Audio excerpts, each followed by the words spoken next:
alone. Darkness surrounds you, you can't see your hand in front of your face. Every sound makes you jump. Every shadow seems to move. This is the essence of stranded horror. Stranded horror is more than just being lost. It's about the primal fear of being alone, cut off from safety and sanity. It's the creeping dread that something is watching, waiting. It's the slow, gnawing realization that you might not be found. Imagine the cold, hard ground beneath you. The chilling wind bites through your clothes. You're miles from civilization, lost in the wilderness. Your heart pounds in your chest, a frantic drum against the silence of the night. The darkness is a living thing pressing in on you, suffocating you. You're trapped in a nightmare, and the worst part is, you're not sure if you'll ever wake up. The woods are never silent. The wind whispers through the trees, a constant rustling that sets your teeth on edge. Every snap of a twig, every hoot of an owl sends a jolt of fear through you. You recall the story of the hiker lost in the Canadian wilderness. Days turned into weeks, hope dwindling with each passing hour. He started seeing things, hearing voices. The isolation, the hunger, it chipped away at his sanity. He was found weeks later, babbling incoherently, clutching a crudely fashioned doll made of twigs and leaves. He swore it spoke to him, kept him company in the dark. He never fully recovered. The wilderness doesn't care about your fear. It's indifferent, unforgiving. It's a place of raw, primal beauty, but also of immense danger. And sometimes the things that go bump in the night are all too real.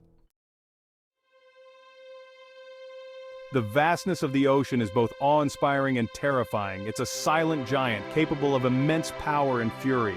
To be stranded at sea is to be at the mercy of its whims. Picture yourself adrift on a small raft, the sun beating down mercilessly. The salt water stings your cracked lips, your throat parched with thirst. The horizon stretches endlessly, offering no hope of rescue. You think of the sailor lost at sea for months. He survived on rainwater and raw fish, his body slowly wasting away. The isolation drove him to the brink of madness, the silence broken only by the crashing waves and his own tormented thoughts.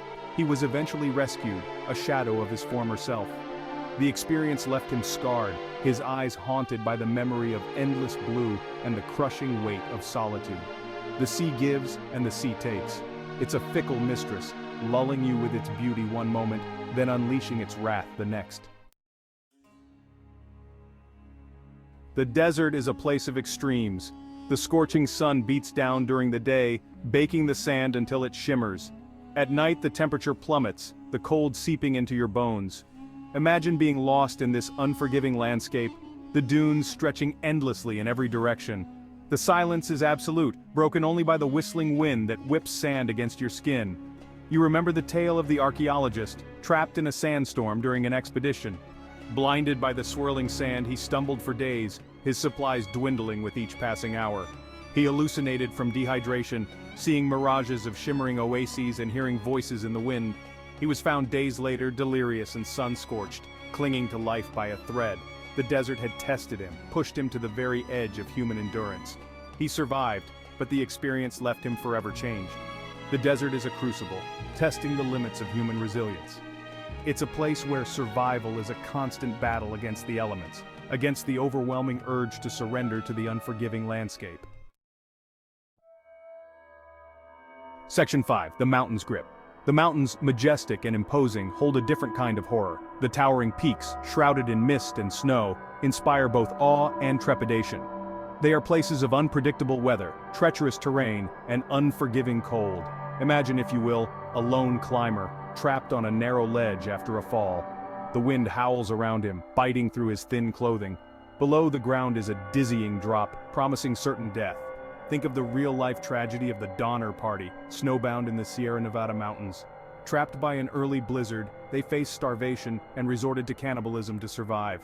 Their story is a chilling reminder of the dark side of human nature, unleashed in the face of unimaginable suffering. The mountains are indifferent to human suffering. They are places of raw, untamed beauty, but also of immense power. They demand respect, and those who venture into their embrace unprepared often pay the ultimate price. Section 6. The crash, the whine of the engine, the sickening lurch, the bone-jarring impact. A plane crash is a sudden, terrifying event that throws you into a world of chaos and survival. Imagine regaining consciousness in the wreckage, the smell of aviation fuel and burning metal filling your nostrils. You're disoriented, injured, and surrounded by twisted metal and the groans of the dying. Recall the Andes plane crash survivors who resorted to eating the bodies of the deceased to survive. It's a stark reminder of the lengths to which humans will go when pushed to the very edge of existence. The crash is just the beginning. Now comes the struggle to survive, to escape the wreckage, to find help before it's too late. In the face of such overwhelming odds, hope can be a double-edged sword. The feeling of the earth pressing down on you, the suffocating darkness, the knowledge that you are trapped with no way out. To be buried alive is to face the ultimate fear of confinement and suffocation. Imagine the panic, the desperate clawing at the dirt, the realization that your air supply is dwindling with each passing moment. You're trapped in a coffin of your own making, your worst nightmare become reality. Think of the miners trapped after a cave-in, their fate unknown for days. The agonizing wait for rescue, the dwindling hope, the knowledge that time is running out. It's a psychological torment few can comprehend. The earth is a living thing, and sometimes it swallows people whole. It's a stark reminder of our own mortality, of the fragility of life itself. An abandoned city, once teeming with life, now stands eerily quiet. Buildings crumble, streets are overgrown with weeds, and an unsettling silence hangs in the air. It's a place where the ghosts of the past linger, and something feels terribly wrong. Imagine finding yourself alone in this desolate landscape. You're surrounded by the remnants of civilization, but there's no sign of life, no sound of human voices. The silence is unnerving, broken only by the wind whistling through broken windows. Think of the stories of ghost towns, places abandoned after disasters or plagues. Some say these places are cursed, haunted by the spirits of those who died there. Others whisper of strange creatures lurking in the shadows, drawn to the emptiness. An abandoned city is a haunting reminder of the fall of civilizations, of the impermanence of human endeavors. It's a place where the line between the real and the imagined blurs, and the darkness seems to hold its breath, waiting. Sometimes the most terrifying thing is what you can't see. It's the feeling of being watched, the sound of footsteps following you, the knowledge that something is out there in the darkness, but you don't know what it is. Imagine being stalked through a dense forest, the undergrowth rustling with every step you take. You catch glimpses of movement out of the corner of your eye, but when you turn your head, there's nothing there. Think of the stories of creatures lurking in the shadows, preying on human fear. They are the stuff of nightmares, but sometimes nightmares become reality. The unseen terror plays on our deepest fears, on our primal instinct to run from the unknown. It's a reminder that there are things in this world that we don't understand, things that go bump in the night and leave us questioning our sanity.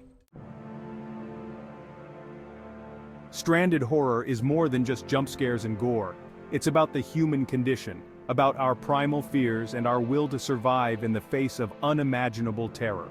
It's about the woman who fought off a mountain lion with her bare hands to protect her child, the hiker who crawled for miles with a broken leg to reach safety, the sailor who endured months lost at sea, clinging to the hope of rescue.